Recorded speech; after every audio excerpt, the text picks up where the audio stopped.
मध्य प्रदेश विधानसभा में औकात में रहो जैसी भाषा गूंजे और इसे सत्ता सामान्य मान ले, इससे बड़ी लोकतांत्रिक गिरावट क्या होगी।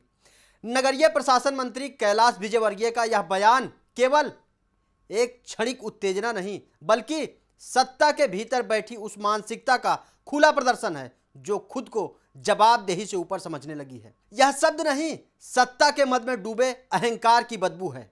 विधानसभा जनता की अदालत होती है, वहां हर सवाल जनता की तरफ से आता है और हर जवाब जनता को दिया जाता है। लेकिन जब मंत्री ही मर्यादा तोड़ दें तो समझ लीजिए कि सत्ता सेवा से फिसलकर अहंकार की कुर्सी पर बैठ चुकी है।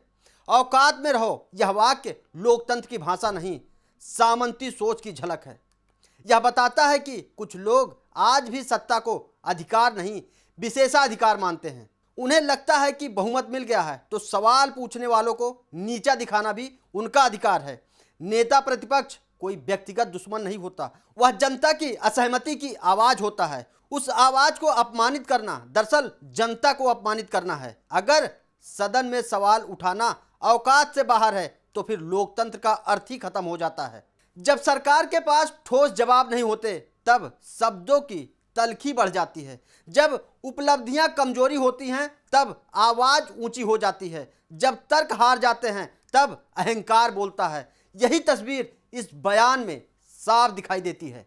यह सिर्फ असंसदीय आचरण नहीं बल्कि लोकतांत्रिक संस्कृति पर सीधा प्रहार है।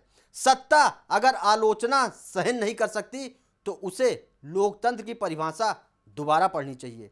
बहुमत का मतलब यह नहीं कि विपक्ष की गरिमा कुचली जाए। लोकतंत्र में औकात की भाषा नहीं चलती, जवाबदेही की भाषा चलती है। जनता ने सत्ता को कुर्सी दी है, ताज नहीं, और इतिहास गवाह है जब सत्ता अपने ही शब्दों के बोझ से भारी हो जाती है तो उसे गिराने के लिए जनता को ज्यादा मेहनत नहीं करनी पड़ती। जनता सब देख रही है और लोकतंत्र में आखिरी फैसला हमेशा जनता का होता है, किसी मंत्री की जुबान का नहीं।